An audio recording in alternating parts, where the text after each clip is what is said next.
Assalamualaikum. Apa khabar semua? Selamat datang. Hari ini kita nak belajar hadis. Jom.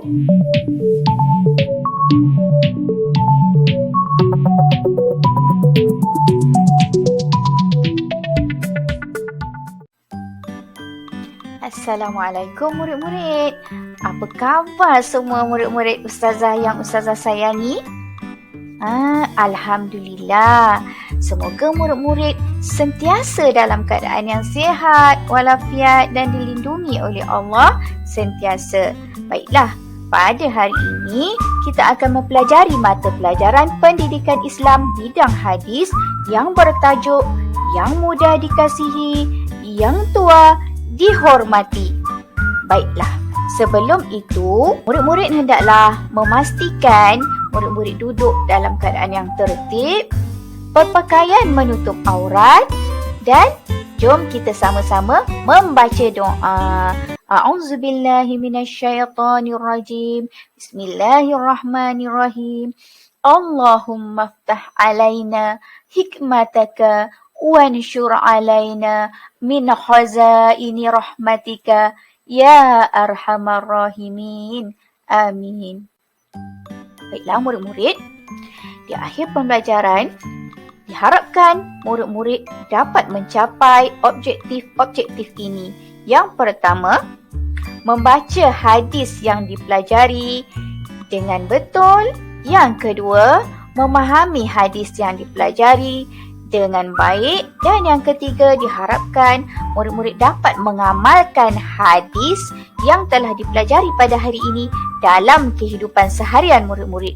Baiklah, kita lihat apakah hadis yang akan kita pelajari pada hari ini. Baiklah, inilah hadisnya. Jom kita baca bersama-sama. Ikut Ustazah ya. Bismillahirrahmanirrahim. An Ibni Abbas qala Rasulullah sallallahu alaihi wasallam, laisa minna man lam yarham saghirana wa yuwaqqir kabirana. Kita ulang. An Ibni Abbas qala Rasulullah sallallahu alaihi wasallam, laisa minna man lam yarham saghirana wa yuwaqqir kabirana. Rawah Abi Dawud wa Tirmizi. Yang bermaksud daripada Ibnu Abbas berkata, Rasulullah sallallahu alaihi wasallam bersabda, bukanlah daripada golongan kami orang yang tidak mengasihi orang yang lebih muda dan tidak memuliakan orang yang lebih tua. Riwayat Abi Dawud dan Tirmizi. Baiklah, sebelum kita ulas lebih lanjut tentang pemahaman hadis, apa kata kita fahami terlebih dahulu apakah pengertian hadis? Apakah hadis murid-murid sekalian? Ini adalah pengertian hadis. Hadis ialah perkara yang disandarkan kepada Nabi Muhammad sallallahu alaihi wasallam, sama ada dari segi perkataan, perbuatan baginda, pengakuan baginda atau sifat baginda. Pendek kata, apa sahaja yang disandarkan kepada Nabi Muhammad sallallahu alaihi wasallam itu adalah hadis.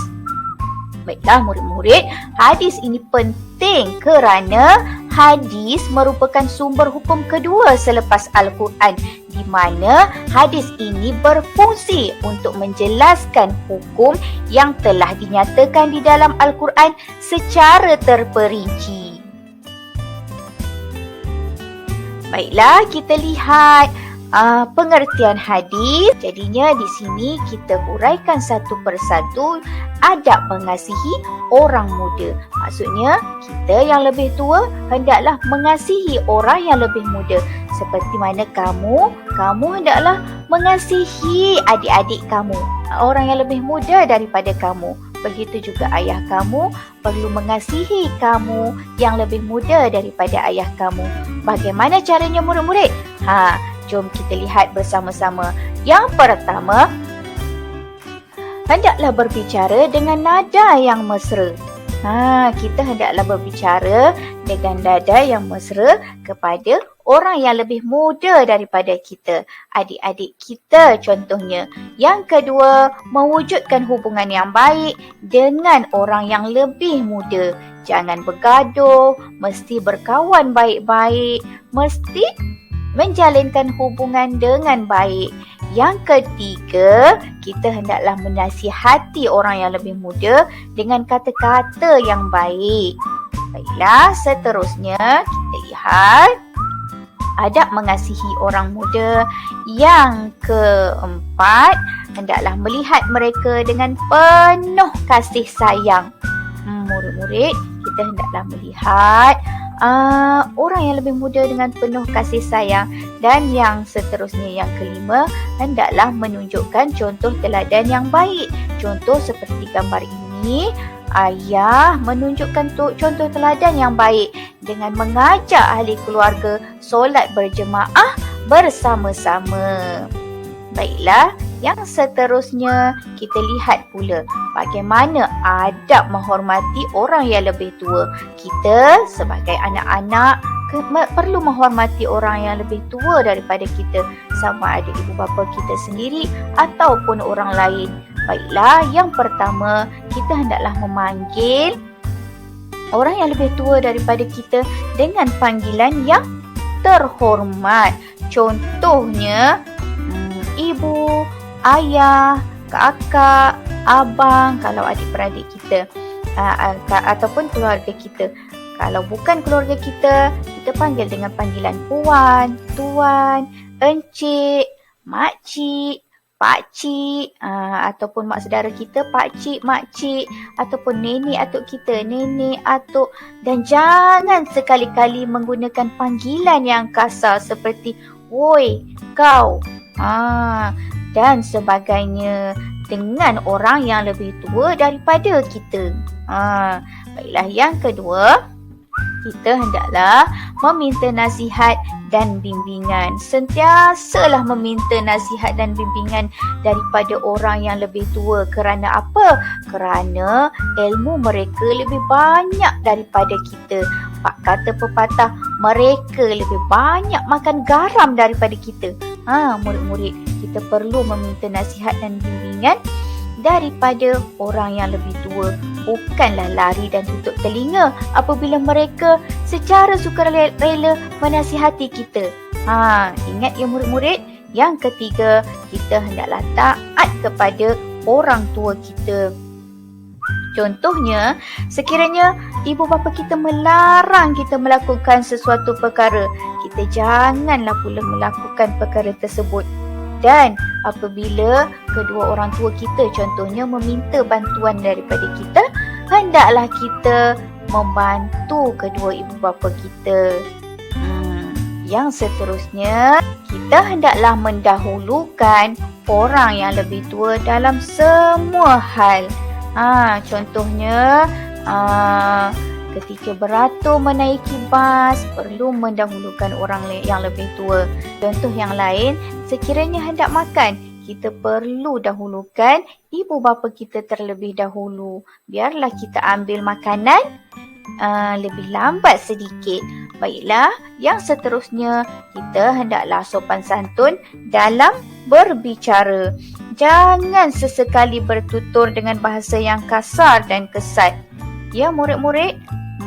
Baiklah, yang seterusnya, kita hendaklah sentiasa memberi salam apabila bertemu dengan orang yang lebih dewasa ataupun lebih tua daripada kita. Mudah kan murid-murid? Baiklah, yang seterusnya, kita hendaklah ringan tulang untuk membantu orang yang lebih tua daripada kita. Contohnya, kita bantu ibu kita menyapu sampah di rumah. Kita bantu ibu kita mengemas laman di rumah. Kita bantu ayah kita cuci kereta dan sebagainya. Baiklah, yang seterusnya, yang mana yang terakhir sekali, kita hendaklah sentiasa bersikap lemah lembut dengan orang yang lebih tua. Bersopan santun, lemah lembut, itulah sebenarnya adab seorang Muslim. Baiklah murid-murid, seterusnya kita lihat pula kesan mengasihi orang yang lebih muda. Apakah kesannya? Baiklah, yang pertama, apabila kita mengasihi orang yang lebih muda, insya-Allah kita akan lebih disayangi dan dihormati. Kerana apa? Kerana kita telah memberikan rasa kasih kita kepada orang tersebut dan semestinya kita juga akan disayangi dan dihormati. Yang kedua, keluarga hidup bahagia. Tentulah bahagia murid-murid sekiranya kita saling sayang menyayangi sesama keluarga. Tiada pergaduhan dan tiada sengketa. Yang seterusnya, yang ketiga, masyarakat hidup aman. Begitu juga dengan masyarakat sekeliling kita. Sekiranya kita sentiasa mengasihi orang yang lebih muda di dalam masyarakat, kita akan hidup di dalam keadaan aman dan damai bersama-sama masyarakat setempat. Dan yang seterusnya, yang kelima, akan wujud kerjasama dalam semua urusan. Tentulah orang lain akan sentiasa ingin bekerjasama dengan kita kerana akhlak kita yang baik. Dan yang kelima, orang yang lebih muda akan menjadi lebih sopan. Tidaklah dikatakan kurang hajar. Orang yang lebih muda hendaklah lebih sopan santun supaya kita dikasihi oleh orang lain. Baiklah, murid, yang seterusnya, kesan menghormati orang yang lebih tua. Apabila kita menghormati orang yang lebih tua, apa yang kita dapat? Yang pertama, tentulah akan wujud kasih sayang antara yang muda dengan yang tua. Mak dan ayah kita tentulah akan lebih menyayangi kita. Betul tak murid-murid? Baiklah, yang kedua, kehidupan kita lebih diberkati. Kerana apa? Kerana kita telah tunaikan perintah Allah Subhanahu Wa Taala dan perintah Rasulullah. Yang ketiga, kita akan memperoleh ketenangan jiwa. Tentulah murid-murid, sekiranya tiada sengketa, tiada pergaduhan antara kita, yang ada hanyalah kasih sayang, tentulah jiwa kita akan menjadi lebih tenang. Yang keempat, insya-Allah kita akan dikasihi oleh Allah dan Rasulullah. Seronok kan murid-murid apabila kita dikasihi Allah dan Rasulullah? InsyaAllah Allah akan sentiasa melindungi kita. Dan yang kelima, kehidupan masyarakat lebih harmoni kerana tiada pergaduhan, tiada sengketa kerana kita hidup di dalam keadaan hormat menghormati antara satu sama lain. Baiklah murid-murid, itu sahaja pembelajaran kita pada hari ini. InsyaAllah kita akan berjumpa lagi pada minggu hadapan. Terima kasih ya kerana telah berjaya menyertai kelas pada hari ini. Semoga murid-murid dapat mengamalkan pesan Rasulullah SAW dan supaya murid-murid dapat menghormati orang yang lebih tua dan menyayangi orang yang lebih muda. Jangan lupa murid-murid, cuba hafal hadis yang telah kita pelajari hari ini. InsyaAllah kita akan mendapat manfaatnya kerana mengamalkan hadis Rasulullah SAW. Selamat beramal dan jumpa lagi. Assalamualaikum warahmatullahi wabarakatuh.